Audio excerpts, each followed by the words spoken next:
अस्सलाम वालेकुम स्टूडेंट्स।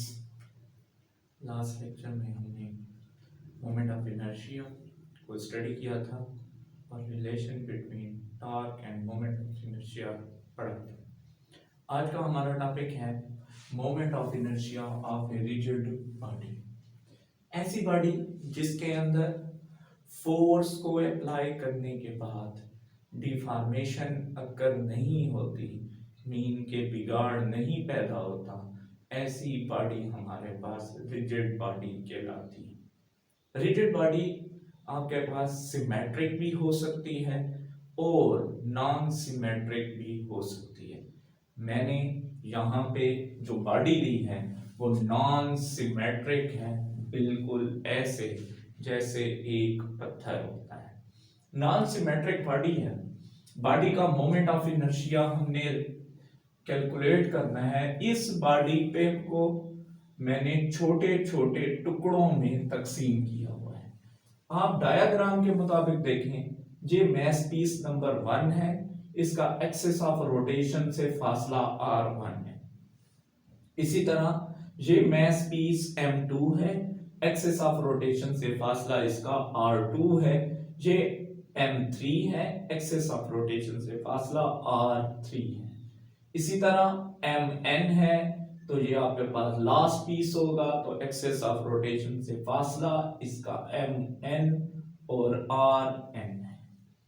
इसको मैंने रोटेट किया है किसी भी फोर्स के जरिए एंगल थीटा पे, तो अब ये मैस पीसेस यहां से मूव कर जाएंगे। ये m1 पहले यहां पे मौजूद था, अब ये यहां पे आ गया है। इसी तरह m2, m3, m4 ये सारे अपनी जगह से क्योंकि रोटेट हो गए हैं, तो अब ये मैस पीसेस ने रेफरेंस लाइन के साथ जो आपको ग्रीन कलर में नजर आ रही है, इसके साथ एंगल थीटा बनाती है। इस सूरत में इसके ऊपर फोर्स की वजह से टर्निंग इफेक्ट पैदा हुआ है, मीन के टार्क प्रोड्यूस हुआ है। नेक्स्ट पॉइंट पे हम जाते हैं। अगर इसके अंदर टॉर्क प्रोड्यूस हुआ है तो इस सूरत में इस बॉडी ने कोई ना कोई एंगुलर मोशन के अगेंस्ट अपोजिशन की होगी, वो इस बॉडी की अपोजिशन इसका रोटेशनल इनर्शिया या मोमेंट ऑफ इनर्शिया होगा। उस वैल्यू को हमने कैलकुलेट करना है कि इस रिजिड बॉडी का मोमेंट ऑफ इनर्शिया कैसे या उसकी वैल्यू क्या होगी। तो इसकी लिए कैलकुलेशन करते हैं। तो स्टूडेंट्स देखते हैं कि क्या हमने किस तरीके से सादा अल्फाज हम इसके लिए यूज कर सकते हैं। We take a rigid body. मैंने एक रिजिड बॉडी ले ली है, ऐसी बॉडी जिसपे फोर्स अप्लाई करने के बाद उसकी डिफॉर्मेशन अगर उसके अंदर ना हो सके। उसका mass in non uniformly distributed is, उसका मैस जो है, ऐसी बॉडी ली है जिसका मैस जो है वो नॉन यूनिफॉर्मली डिस्ट्रीब्यूटेड है। मतलब ये कि आपके पास इर्रेगुलर शेप होगी, तो किसी साइड पे मैस ज्यादा होगा, किस साइड पे कम होगा। अगर नॉन यूनिफॉर्म में सादा अल्फाज में बात करूं तो अगर नोकीलापन जहां पे होगा वहां पे मैस कम होगा।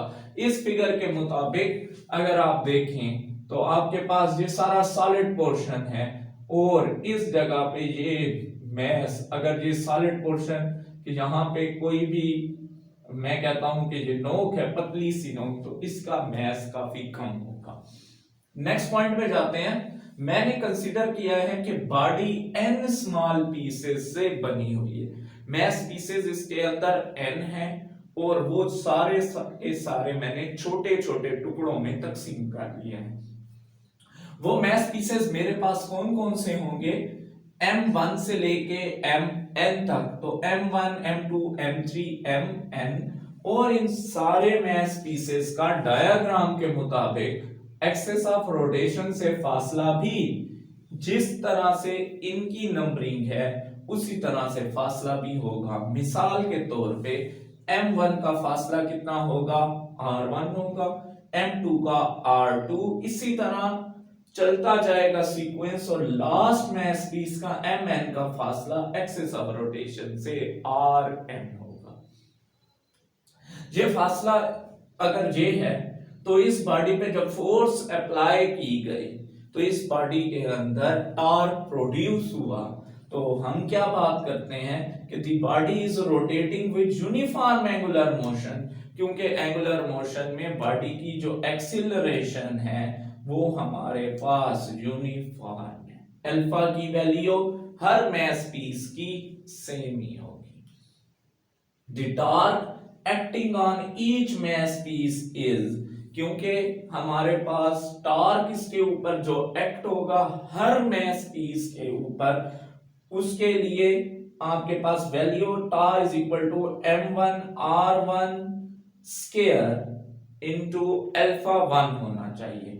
लेकिन 1 मैंने इसलिए नहीं लिया क्योंकि एंगुलर मोशन में बॉडी की का एंगुलर एक्सेलरेशन हर मास पीस की कांस्टेंट होती है, तो इसलिए पहले ही बात हमने कर ली थी।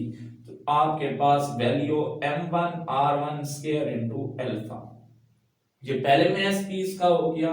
सेकंड मास पीस की तरफ जाते हैं तो टा2 is equal to m2r2 square into alpha.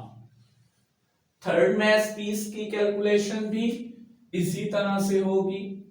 टा3 is equal to m3r3 square into alpha. ये सीक्वेंस चलता जाएगा और मैं लास्ट मास पीस की कैलकुलेशन कर लेता हूं कि टा n बराबर है mn स्क्वायर इनटू अल्फा। अब अगर मैंने इस रिजिड बॉडी का टोटल टॉर्क प्रोड्यूस करना है या मालूम करना है कि कितना उसके अंदर टोटल टॉर्क प्रोड्यूस हुआ है, वो टॉर्क की वैल्यू कैलकुलेट करने के लिए ये जो जितने भी मास पीसेस हैं m1 से mn तक, इन सारों का टॉर्क को मुझे ऐड अप करना पड़ेगा टोटल। जब मैं सम अप करूंगा तो सम अप के बाद जो रिजल्ट आएगा वो इस पूरी होल रिजिड बॉडी का टॉर्क होगा। देख लेते हैं कि किस तरह से। टा इज इक्वल टू टा1 प्लस टा2 प्लस टा3 plus up to so on plus tau n। इस बात से हमें ये पता चला कि हर मास पीस का जो टॉर्क है वो हमने क्या कर लिया है, ऐड अप कर दिया। अगर यहां पे स्टेटमेंट में देखें, the total torque of the rigid body is equal to the sum of all the torques of the masses। जितने masses हैं उन सारों के टॉर्क को मैंने सम अप कर दिया, उनका सम किसके बराबर है, टोटल टॉर्क के। टा 1 की वैल्यू पुट करें, टा 2 की, टा 3 की और टा n की। सारी वैल्यूज में अल्फा कॉमन था क्योंकि हर mass piece uniform angular motion से, यूनिफॉर्म एंगुलर एक्सीलरेशन से मूव कर रहा था। आपके पास यहां पे m1 r1 square m2 r2 square, इसका ये मतलब है कि जो मास पीसेस हैं उनकी वैल्यूज स्टार्ट हो रही हैं दोनों की 1 से, मास की भी और उनके डिस्टेंस की भी। किससे, ऑरिजिन से। दोनों परपेंडिकुलर डिस्टेंस और मास 1 से स्टार्ट हो रहे हैं और हर जगह पे मास की पावर आपके पास 1 है और r क्या है, स्केलर है। तो इसको हम ऐड अप करते हैं और इसके लिए ऑपरेटर यूज करेंगे समेशन। समेशन में ये आपके पास लोअर वैल्यू है या लोअर लिमिट वैल्यू और ये upper limit value. Lower limit value में जो वो वैल्यूज आएंगी जहां से वैल्यू स्टार्ट हो रही है, 1 से स्टार्ट हो रही है, तो i इज इक्वल टू 1, इसको हम पढ़ सकते हैं i रन्स फ्रॉम 1। मतलब ये हुआ कि इनिशियल वैल्यू कहां से स्टार्ट हो रही है, 1 से, एंड दोनों का कहां पे हो रहा है, n पे। मतलब कि लास्ट टर्म ऊपर लिखनी। अगर आपके पास 4 एलिमेंट्स हैं तो 1 से स्टार्ट करेंगे, n को 4 दे देंगे। नेक्स्ट पॉइंट पे चलते हैं। m की वैल्यू भी 1 से थी, r की भी 1 से थी, तो आई यहां पे पुट कर दें। दोनों के लिए अल्फा क्या था, कॉमन, तो अल्फा वैसे ही कॉमन आ गया। तो आपके पास ये जो वैल्यू ब्रैकेट में लिखी है, यही वैल्यू आपके पास मोमेंट ऑफ इनर्शिया है रिजिड बॉडी का।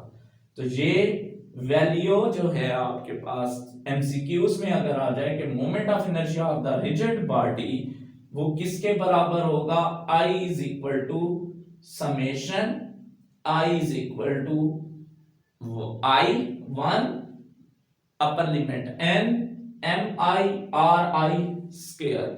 ये आपके पास मोमेंट ऑफ इनर्शिया है रिजिड बॉडी का। अगर इसको आप I के मुताबिक पुट कर देते हैं तो इससे ये equation tau is equal to I alpha बनेगी, सेम शेप होगी। तो स्टूडेंट नेक्स्ट टॉपिक के साथ नेक्स्ट लेक्चर में मिलेंगे। ओके, अल्लाह हाफिज।